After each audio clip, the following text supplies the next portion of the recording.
And it's the dumbest bill in America, and it is sanctuary state for transgender surgery. You heard that correctly, ladies and gentlemen. A bill would make California a sanctuary state for child sex changes. So this particular bill has been put in California by the very appropriately named California State Senator Scott Wiener. And we have a clip from Scott Wiener, and here it is. Okay. Good morning, everyone. I'm Scott Wiener. I have the honor of representing San Francisco and Northern...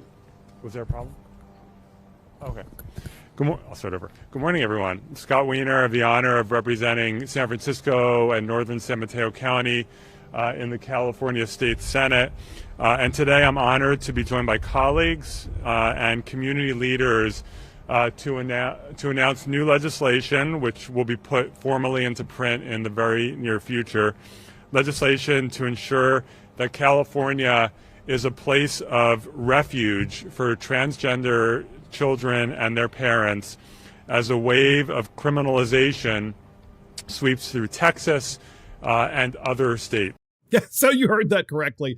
A bill introduced by Democrat California State Senator Scott Wiener would block courts from enforcing out-of-state court orders revoking custody for parents who allow their children to get illegal sex changes while weakening parental rights of those who aren't supportive of those changes. So, put simply, if you're a parent in a state that has prohibited this kind of surgery for minors, the minor could flee to California and get the surgery without your consent. That's effectively what this particular state senator in California, Scott Wiener, has put forth. Jana, your thoughts on this? Oh, boy, I have so many. Again, I'm going to go back to our brains aren't fully developed until we're sometimes in our mid-20s. So, and the last part of your brain to develop is the frontal lobe, and that's the good decision-making portion, the rationale portion of your brain, right? I think I'm right about that. We can look that up. I think you are right about that. Is there a fact check? We're laughing because it's just too logical what you're saying. I think we might have to fact check it, but I do believe I might have read that somewhere. So children they really don't even have the ability to make rational decisions. You were just fact checked by our millennial, and he said that is so. Look at me. That is so. You're Look at me smart. go, wow. Good company. What amazing. I tell you. So I even amaze myself sometimes. I'm glad I remembered that. So I don't really feel like this is appropriate in any way, shape, or form. I mean, that's why they're not adults out of the womb. Maybe that's why they don't send them to war at 7. Right. So I feel like that's why parents are responsible for protecting their children and helping them make good decisions or help them understand when they don't, and then protect them until their brains are fully developed and they can make those decisions. So this bill is SB 107 in California, titled Gender Affirming Healthcare. So that basically would mean that a minor could go to California and have a sex change operation without parental consent, because California is going to be a sanctuary state of all. It's like, who thinks of these laws? California's falling apart. It's dirty. It's crime infested. They have enormous issues with their power grid. They've got environmental issues because it's arid and so forth. Pretty soon they'll be taking 2-minute showers because there's no water. Yeah, exactly. Yeah. Thoughts on this, Melissa?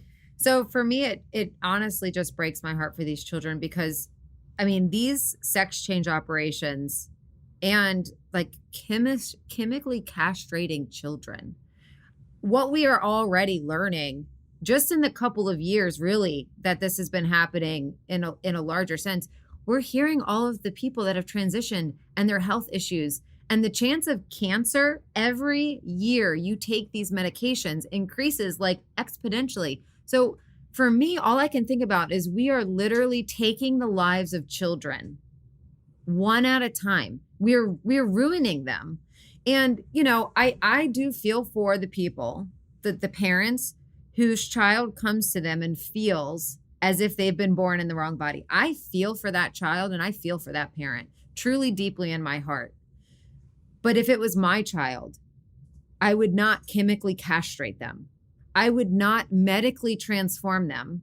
I would get them It's the irreversible. mental help. Right. It's completely irreversible. And I like would hire. Jana said, I would hire a licensed professional. without a doubt, give to this help. I would baby go a talk to chance. doctors. I would go talk to therapists or psychiatrists or psychologists or all the things, and to make sure that we were really working together as a family unit to help our child. It's no different than drug addiction. It's no different than if someone was abused, and the kind of resources and the help that those children might need as well. It's the same thing. They should be afforded the same opportunity before such drastic things. One of the things that I don't understand is that there is one side that says that you can identify any way you want to identify at any time in your life, including when you're a minor. But then that wasn't enough.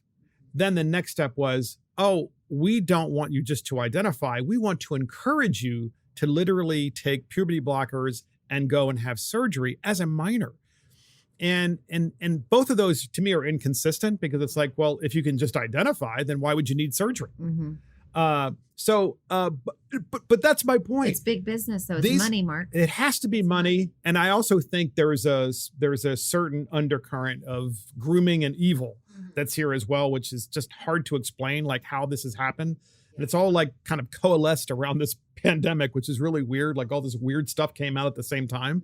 As moms, I just want to hear, do you know people? Have you seen people? Have you talked to parents who have children and are all on board with this kind of stuff? So I don't personally know. I would imagine you wouldn't want them around your children anyway if you knew them. Yeah. I don't personally know. I mean, there is a woman who we traveled in the same circle. We hung out. We didn't travel. We hung out in the same circle here locally. And one of her children, or maybe both, I definitely know of one, is, transitioning in some fashion.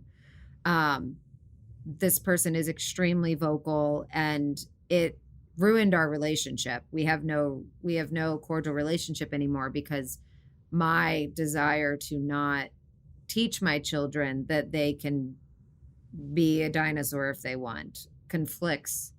And so, I mean, it's here. And to me, it breaks my heart, because at the end of the day, I truly believe, I will choose to believe, I don't maybe fully believe, but I will choose to believe that all people want goodness, and their idea of that goodness might be different than mine. And so I can fully support the love a person has for their child. But just as I'm a Christian, I'm not going to encourage my Christian child to talk to your child about God if I know you don't believe in God. I don't want you to force your child to talk to my children about cutting their boobs off when they get them. Because that is a religion for those people. It is a religion. I'm convinced that it is. It is. So final thoughts on this subject of this dumbest bill in America, podcast listeners, which is making California a sanctuary state for child sex changes. It's almost hard to read, hard to believe that it's real, but it is a real bill. I read the bill from Scott Wiener, Jana Post, and then Melissa. It's disappointing. I feel like as parents, we're losing ground, and losing, for lack of a better word, control over being able to protect our kids and standing up for, what's appropriate. And just as Melissa said, I appreciate a family's unit, and what they want to do or how they want to raise their kids. And your way might be different than my way. I have boundaries, and so should you. And you don't get to expect me to respect your boundaries and your beliefs and your views without respecting mine. So it's a two-way street. And that seems to be the biggest issue for me. I am completely opposed, in summary, to there being a sanctuary state for something like this. This is literally life-changing. Yes. And could ruin or kill. Mm-hmm. And it probably already has ruined many, many people. Yes. Yeah. Melissa, final thoughts. Yeah, agree. I completely oppose this bill also. And I think that it's sad that we're at a place where people feel bold enough to even propose it.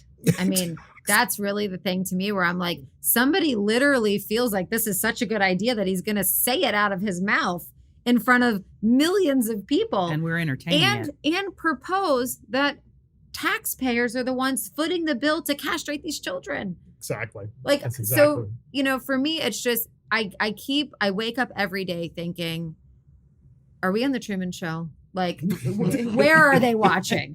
Because this can't be real life that we've made this like Make it make sense. totally normal. Just cut your boobs off. Yeah. And that's the dumbest bill in America. And that's the last word for Mark and the Millennials. Thank you for joining Mark and the Millennials. This is Mark Fisher. Thank you to Janet Post and Melissa Goshorn, our guests. And thank you to our producer, Christopher Hopkins. Check us out on iTunes, Spotify, YouTube, Facebook, Twitter, Getter, True Social, Rumble, and our website. See you next time.